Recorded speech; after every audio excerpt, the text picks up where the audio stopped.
नमस्कार, मी सतीश कुलकर्णी. श्रीपाद श्रीवल्लभ चरित्रामृत ग्रंथामध्ये श्रीपाद श्रीवल्लभांनी सांगितलंय, पिठापूरला आल्यानंतर तुम्ही तुमच्या मोहातून निवृत्त व्हा, म्हणजे तुम्हाला मोक्ष मिळेल. फार सोपं सांगितलंय. पण याबाबत मी अगोदर एक व्हिडिओ केला होता की मोहाचा क्षय म्हणजे मोक्ष. पिठापूरला जे भाविक येतात ते मोहातून बाहेर पडतच नाही. साड्या खरेदी करायला जातात, ते काकीनाडा बीच, अन्नावरम सत्यनारायण मंदिर, म्हणजे आपल्याला बोलवलंय कुणी, आपण त्याच्या सहवासात राहण्याच्या ऐवजी आपण इकडं तिकडं फिरतो. त्यामुळं मोहातून सुटण्यासाठी वेळ मिळत नाही आणि मोक्ष मिळण्याचं फार लांब. साडीसाठी महिलांचं एवढा जीव गुंतलेला असतो की त्यांना जावंच वाटतं आणि जातात सुद्धा. पण आता हा जो व्हिडिओ मी केला आहे, मी स्वामी समर्थ भवनमध्ये सामुदायिक नामस्मरण घेतो. कधी हवन चालू असतं, कधी सत्संग सुरू असतो. महिला काही ऐकत असतात, काही मोबाईलवर बोलत असतात. एकाग्रता कुठेही दिसून येत नाही. पण अलीकडं काय झालं आहे, त्या गावातील एक 2-4 महिला, त्यांना जेव्हा वेळ मिळेल त्यावेळी स्वामी समर्थ भवनात येतात.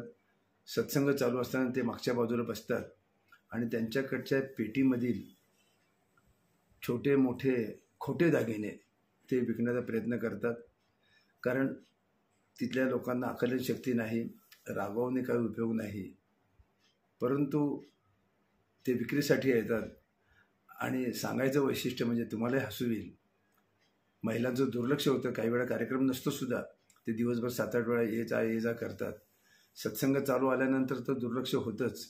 पण सत्संग नसताना सुद्धा अनेक महिला त्या खोट्या दागिन्यामध्ये एवढ्या अडकलेल्या असतात.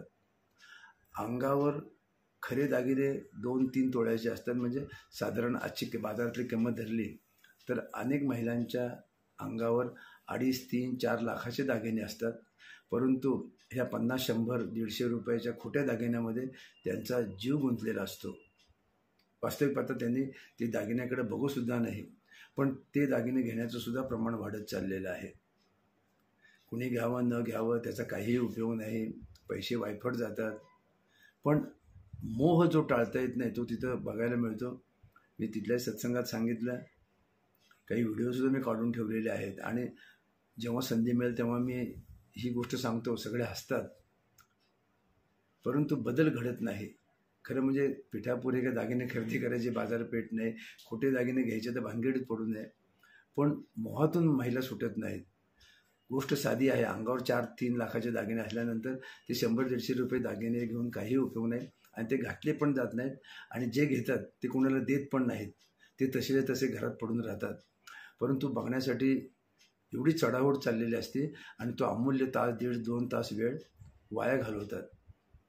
श्रीपाद श्रीवल्लभ चरित्रामृत ग्रंथामध्ये सांगितलं आहे, ज्या क्षणी तुमचा मोह संपेल त्या क्षणी तुम्हाला मोक्ष मिळेल. परंतु हे कोणाला माहीत नाही. ग्रंथावर बोटं फिरवलेली असतात, त्यातून काहीही कळत नाही.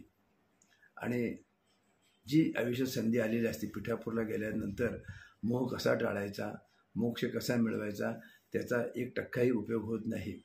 मी मोठा बोर्डसुद्धा लावलेला आहे की पिठापूरमध्ये आल्यानंतर आपला मोह टाळा, मोक्ष मिळवा. परंतु अंगावर दागिने घातलेल्या 3-4-5 लाखाचे त्या किरकोळ मोहामध्ये अडकतात. कसं हे पुढच्या आयुष्यामध्ये त्यांच्या मोहातून बाजूला होतील, खूप अवघड आहे. पण जे घडलं आहे ते घडत आहे, घडणार आहे, सगळं आहे. परंतु हा व्हिडिओ ऐकल्यानंतर जे कोणी पिठापूर जातील निदान त्यांनी तरी सावध व्हावं. कारण श्रीपाद वल्लभांच्या मूर्तीसमोरच हा सगळा खोटा बाजार चालू असतो. श्रीपाद वल्लभ बघतायत की माझ्या भगिनी आल्यात, त्यांच्याकडे दागिने आहेत. माझं नाव घेण्यापेक्षा, माझ्या नामस्मरणाच्या मोहात अडकण्यापेक्षा खोट्या दागिन्यामध्ये अडकून ते मोक्ष मिळवण्यापासून लांब राहतात. ते सुद्धा काही करू शकत नाहीत. तुम्ही मोह टाळला तर श्रीपाद श्रीवल्लभांना सुद्धा आवडेल आणि मोक्ष मिळणं काही अवघड नाही. जे पिठापूरला जातील त्यांनी या विचाराचा विचार करावा आणि मोक्ष मिळवण्याचा प्रयत्न करा. एवढंच. नमस्कार.